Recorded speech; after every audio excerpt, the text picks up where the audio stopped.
Covid जैसा और एक वायरस आ गया है। इंडिया में HMPV के 2 केसेस आने के बाद आज यानी 6 जनवरी 2025 को इंडिया स्टॉक मार्केट में भारी गिरावट देखी गई। सेंसेक्स 1200 पॉइंट से ज्यादा टूट गया है और निफ्टी 23,650 से नीचे आ गया है। क्या है ये वायरस, कैसे फैलता है, क्या अभी सिचुएशन कोरोना जैसे होने वाला है, क्या ये इतना खतरनाक है और क्या आपको इससे डरना चाहिए, आज हम इसके बारे में बात करने वाले हैं। हेलो दोस्तों, मैं हूं चंदन और आपको मेरे चैनल मिस्टर डिजिट में स्वागत है। क्या है ये HMPV यानी ह्यूमन मेटान्यूमो वायरस, एक रेस्पिरेटरी वायरस है जो फ्लू जैसे बीमारी पैदा करता है। ये वायरस एक्चुअली चाइना में शुरू नहीं हुआ था। HMPV को पहली बार 2001 में डच रिसर्चर्स ने डिस्कवर किया था, तो बिल्कुल नया नहीं है। इसका असर बच्चों, बुजुर्गों और कमजोर इम्यूनिटी वाले लोगों पर ज्यादा होता है। इसके सिम्टम्स कॉमन कोल्ड या फ्लू जैसे होता है, खांसी, नाक बहना, बुखार और सांस लेने में तकलीफ। अब आप सोच रहे होंगे कि अचानक से ये वायरस इतना चर्चे में क्यों आ गया है, जो कि बहुत पुराना है। दरअसल चाइना में अभी रेस्पिरेटरी इलनेस का एक बड़ा आउटब्रेक चल रहा है। यहाँ के हॉस्पिटल्स में मरीजों का भीड़ बढ़ गई है, खास करके 14 साल से कम उम्र के बच्चों की। सोशल मीडिया पर कुछ वीडियोस वायरल हो रहे हैं जिसमें हॉस्पिटल्स की भयानक हालत दिखी जा रही है।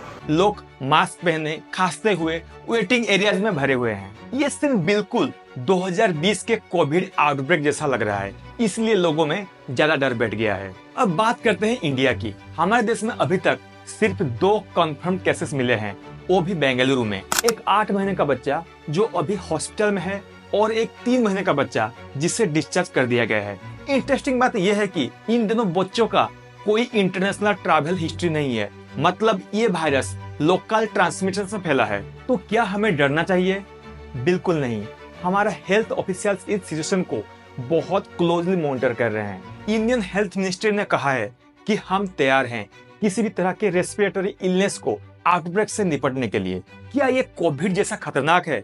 ये सवाल तो हर किसी के मन में आया होगा, लेकिन एक्सपर्ट का कहना है कि HMPV उतना खतरनाक नहीं है जितना कोविड था। ये वायरस नया नहीं है, बल्कि काफी समय से दुनिया में मौजूद है। ठंडी के मौसम में ऐसे वायरस का फैलना आम बात है।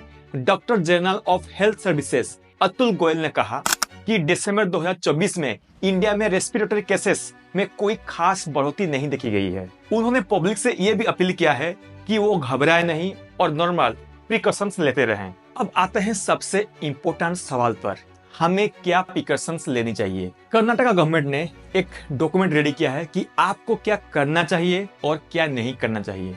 तो आखिर आप क्या करें? खांसते या छींकते वक्त अपने मुंह और नाक को टिश्यू या रुमाल से ढकें।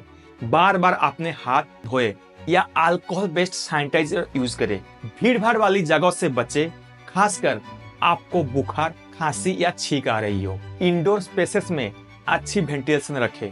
अगर आप बीमार महसूस कर रहे हैं तो घर पर ही रहें और दूसरों से कांटेक्ट कम रखें। खूब पानी पिए और पोषक आहार खाएं। तो फिर आपको क्या नहीं करना चाहिए? इस्तेमाल किए हुए टिश्यूज या रुमाल को दोबारा यूज ना करें।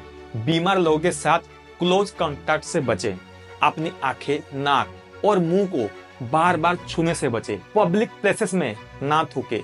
बिना डॉक्टर की सलाह के खुद से दवाइयां ना लें। तो क्या हमें डर जाना चाहिए? बिल्कुल नहीं।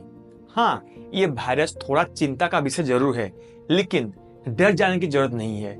याद रखिए, कोविड के वक्त हम बिल्कुल तैयार नहीं थे, लेकिन अब हमारे हेल्थ सिस्टम काफी मजबूत हो चुकी है। हम इस तरह के आउटब्रेक से निपटने के लिए बेटर प्रिपेयर्ड है। हेल्थ मिनिस्ट्री ने कहा है कि वो WHO से रेगुलर अपडेट्स ले रहे हैं चाइना के सिचुएशन के बारे में। ICMR ने HMPV के लिए टेस्टिंग लैब्स की संख्या बढ़ाने का फैसला लिया है। और सबसे बड़ी बात, अभी तक इंडिया में कोई बड़ा आउटब्रेक नहीं हुआ है। तो दोस्तों, HMPV चिंता का विषय जरूर है, लेकिन डर जाने की जरूरत नहीं है। बस थोड़ी सी सावधानी बरतनी है। अपने हाथ धोते रहिए, मास्क पहनिए अगर आप बीमार महसूस कर रहे हैं, और भीड़ भाड़ वाली जगहों से बचें। याद रखिए, हम सब मिलकर इस चुनौती का सामना कर सकते हैं, जैसे हमने कोविड के टाइम पे किया था। तो दोस्तों, टेंशन मत ले, प्रिकॉशंस लो और पॉजिटिव रहो। हम सब मिलकर इस चुनौती से भी पार पा लेंगे। जय हिंद। मिलते हैं अगले ऐसे वीडियो में।